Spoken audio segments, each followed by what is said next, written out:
5280 Sports Network, Nate Lundy, Sean Drotar. Welcome to your Wednesday. This will be our final edition of the Morning Minute for this week as we enjoy the holiday, as we hope you will as well. As much as we love invading your personal space here with these videos every morning, we also want to spend some time with friends and family. We hope you're going to do the same. So some thoughts as we go into the weekend. Let's start with the Broncos, who have the Sunday night game against the Chiefs. We've spent a little bit of time previewing it. Sean, will see Aqib Talib and Derek Wolfe back out on the field.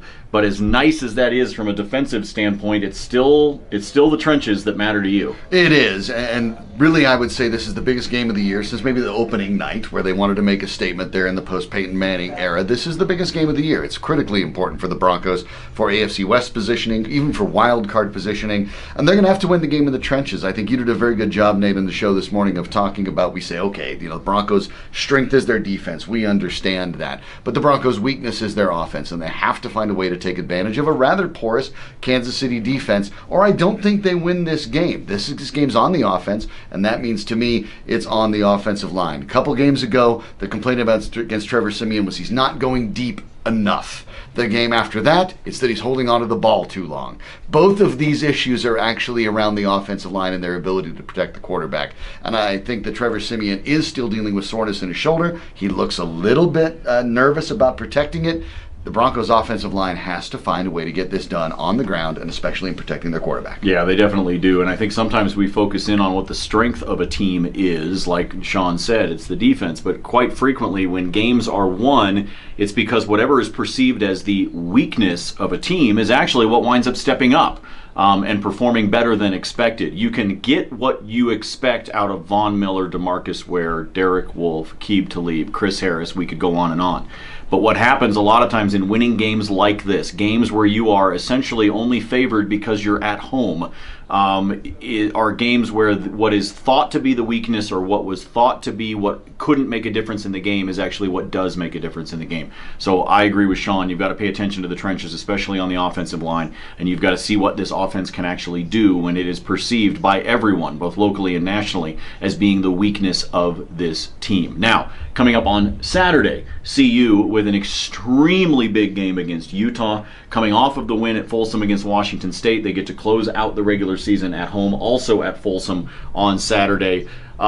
Big time game, an opportunity to go to the Pac-12 championship. Yeah, that doesn't even seem real, but clearly the biggest game for the Buffaloes since at least 2001, and maybe even further back than that, because this is an opportunity to launch their program forward in a way it hasn't been in almost a generation. So it's a monumental game. I think CU gets it at home. They have to find a way to win it against a Utah team that dropped a game to an underwhelming Oregon team. There are vulnerabilities there. I still think every week that CU might finally be exposed, because I don't really think talent-wise they're the 9th best team in the country when you look at where they stand in the college football playoffs. But this one is in their hands, and these are rare opportunities. They've got to find a way to get it done, because the truth is, if they can get to the Pac-12 championship, even if they were to lose that, they still propel themselves to a different level that they haven't been in a long time. This is a game they have to have. I can't wait. Get all of the local schools to be able to close out the regular season and start to determine where the fan bases are going to be traveling for those bowl games. Also, wishing good luck to the Colorado Rapids. They will have leg 2 of the match against the Seattle Sounders coming up on Sunday at Dick's Sporting Goods Park. So best of luck to the Rapids. They got that all-important road goal.